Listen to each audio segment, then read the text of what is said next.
ये 33% ला रहे हैं, हम तो कह रहे हैं 50% कर दो, लेकिन 50% करो तो कम से कम जो वंचित शोषित जो समाज है, जिसका सबसे बड़ी आबादी है, लगभग 50 से 60% जिसकी आबादी है, उन महिलाओं के लिए आपने जो है आरक्षण नहीं दिया। पिछड़ा वर्ग, ओबीसी वर्ग, ईबीसी, अति पिछड़ा, माइनॉरिटीज का आप खा गए। इसीलिए लाया जाता कि जल्द से जल्द जो है लोगों को इसका फायदा पहुंचे, लेकिन इसमें कोई तय ही नहीं है, कोई टाइमलाइन दिया ही नहीं गया कि कब इसका फायदा मिलेगा लोगों को। तो वैसी महिलाओं को भी मिलना चाहिए जो गांव में बसती है, जो वंचित समाज से है, शोषित समाज से है। उन महिलाओं को भी प्रतिनिधित्व का मौका मिलना चाहिए, और हमारे नेता ने ये करके दिखाया। भगवतिया देवी जो पत्थर तोड़ने वाली महिला थी, उनको भी लालू जी ने जो है एमपी बनाने का काम किया। मुन्नी रजक अभी हाल में जो कपड़ा धोने वाली जो समाज से आती है, उनको एमएलसी बनाने का काम किया। तो हम लोग तो पुरजोर पक्षधर है, और हम लोग तो ये भी चाहते कि 50% हो जाए। तो वैसी महिलाओं को भी मिलना चाहिए जो गांव में बसती है, जो वंचित समाज से है, शोषित समाज से है। उन महिलाओं को भी प्रतिनिधित्व का मौका मिलना चाहिए, और हमारे नेता ने ये करके दिखाया। भगवतिया देवी जो पत्थर तोड़ने वाली महिला थी, उनको भी लालू जी ने जो है एमपी बनाने का काम किया। मुन्नी रजक अभी हाल में जो कपड़ा धोने वाली जो समाज से आती है, उनको एमएलसी बनाने का काम किया। तो हम लोग तो पुरजोर पक्षधर है, और हम लोग तो ये भी चाहते कि 50% हो जाए। तो आपने सुना बिहार के उप मुख्यमंत्री तेजस्वी यादव को, उन्होंने महिला आरक्षण बिल पर अपना बयान दे दिया। तेजस्वी यादव ने साफ तौर पे कह दिया है कि ये बिल अगर सभी महिलाओं के लिए होता है तो हम इस बिल का समर्थन करेंगे। मोदी सरकार जुमलेबाजी कर रही है, ओबीसी जो दबी शोषित महिलाएं हैं उनके साथ अन्याय किया जा रहा है। ओबीसी के लोग जो है, वो जो महिलाएं हैं वो अपने हक के लिए लड़ना जानती है। इस पर तेजस्वी यादव ने बयान दे दिया है और साफ तौर पे कह दिया है कि इसका हम तब सपोर्ट करेंगे जब इस बिल सबके लिए ये बिल सामान्य होगा। पहले सुनिए तेजस्वी यादव क्या कुछ कह रहे हैं। बहुत निराशा हुई है कि ओबीसी को आरक्षण नहीं मिला।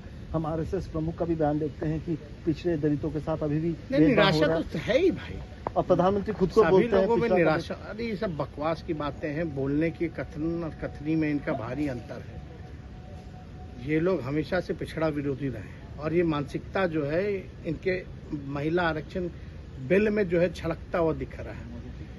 तो इसलिए सब लोग जो है इस बात को तो उठा ही रहा है।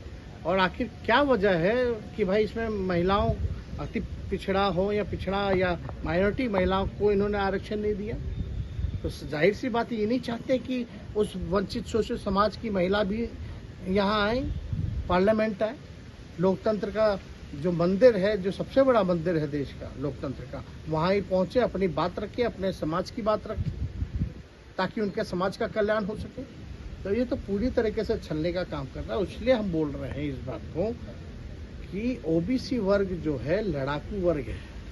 अगर इनके 60% हक को ये छीनेंगे तो ईंट से ईंट ओबीसी बजा देगा। सर, एक और सवाल को डाइल्यूट करना जानते हैं। जो मेन एजेंडा है उसको जो है आने नहीं देना, करप्शन का इतना बड़ा आरोप इनके ऊपर लग रहा था, उसको इन लोगों ने छुपाने का काम किया। और जिस हिसाब से विपक्ष के लोग गोलबंद हो रहे हैं, जो इंडिया नाम हम लोगों ने तय किया, तो इनको उससे भी परहेज होने लगे। तो ये सारी चीज़ों को इधर करके फिर भी अगर महिला आरक्षण के लिए कोई बात लाई जा रही है तो इम्प्लीमेंट तो तुरंत होना चाहिए, लाभ तुरंत मिलना चाहिए।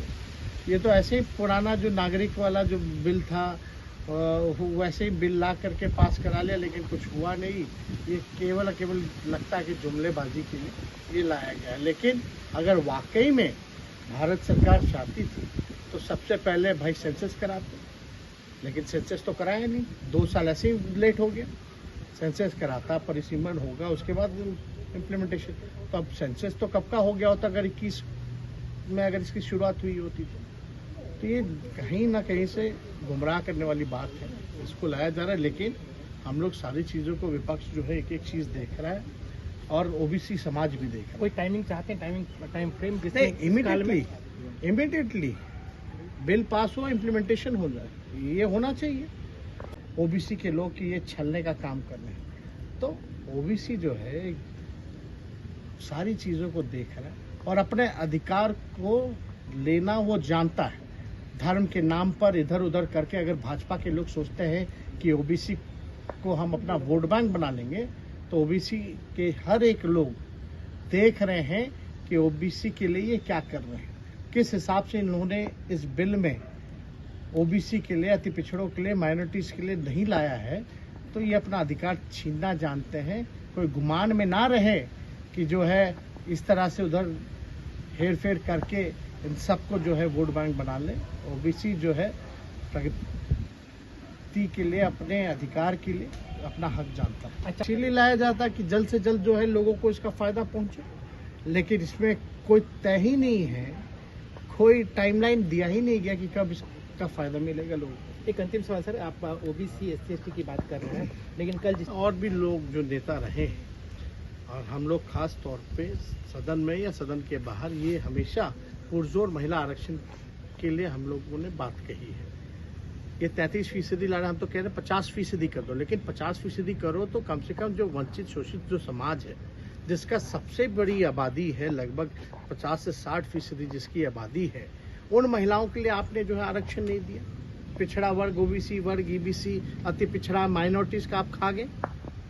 लेकिन हो तो उसमें पिछड़ा वर्ग का भी खास ध्यान रखा जाए, उनके लिए भी आरक्षित किया जाए, अति पिछड़ा समाज के लिए भी और माइनॉरिटी के लिए भी आरक्षित किया जाए, ताकि हर एक समाज के लोगों की प्रतिनिधित्व का उन महिलाओं को मौका मिले।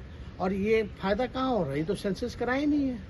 अब सेंसस होगा, फिर आपका परिसीमन होगा, उसके बाद जाकर के कहा जा रहा है 29-30 के बाद जो है इसका लाभ मिलेगा। ऐसा तो बिल ही नहीं देखा भाई कि हाथ पास हो रहा है और लाभ जो है पता नहीं कब 10 साल बाद मिलेगा। ये तो बेवकूफ़ बनाने वाली बात है। केंद्र सरकार की मंशा नहीं है। अगर मंशा होती तो सेंसस कराती 21 में, काहे 2 साल विलम्ब कर दी? अब तक तो शुरू भी हो गया होता काम। तो हम इतना ज़रूर कहना चाहते हैं, ये धर्म के नाम पे जो राजनीति करना चाहते हैं ये भाजपा पार्टी के लोग कान खोल के सुन ले। अगर 60% अगर ओबीसी का ये हक मारेंगे तो ओबीसी वर्ग जो है, ये वर्ग जो है पूरी तरीके से अपना अधिकार जो है लेकर के रहेगा। और कहीं भी इनके अधिकार को अगर खाने की कोशिश की जाए तो ये जीता जाता वर्ग है, लड़ाकू वर्ग है। और लड़ाकू वर्ग जो है ईंट से ईंट बजा देगा अगर इनका अधिकार छीनने का प्रयास किया जाए तो। सर 24 के पहले क्यों नहीं करा लेते? अरे लोग पक्षारी ने, अब तो सरकार के लोग बताएंगे। सेंसस नहीं करा रहे हैं, और सेंसस हो तो हम लोग तो चाहते कहाँ सेंसस हो, ताकि रियल पिक्चर, रियल डेटा जो है, साइंटिफिक डेटा जो है वो सबके सामने आए। किसकी कितनी आबादी है वो सारा चीज पता चल जाएगा ना। हम लोग तो चाह ही रहे, पूरा विपक्ष जो है इस बात को उठा रहा है। आज यह बिल लोकसभा में पेश हो गया। बता दें कि अब यह बिल राज्यसभा में पेश होगा। इसको लेकर अब आरजेडी का बयान सामने आ गया है। बिहार के उप मुख्यमंत्री तेजस्वी यादव ने कह दिया है कि 2024 के चुनाव में लोगों को गुमराह करने के लिए यह बिल लाया गया है। इसके साथ तेजस्वी यादव ने कहा कि हम चाहते हैं कि इस बिल में हर समाज की महिलाओं के लिए आरक्षित सीट हो। हम इस बिल को पूरा समर्थन देंगे। हालांकि तेजस्वी यादव ने सवाल उठाते हुए कहा कि ये बिल राज्यसभा में भी पास हो जाएगा, लेकिन कब ये लागू होगा इसका कोई पता नहीं है। जनगणना होगी तब ये लागू होगा, फिर इसके लिए परिसीमन होगा, तब जाकर महिलाओं को इसका लाभ मिलेगा। हम चाहते हैं कि इस पर जल्द से जल्द काम हो। ये बिल को गुमराह करने के लिए लाया गया है या केवल जुमलेबाजी।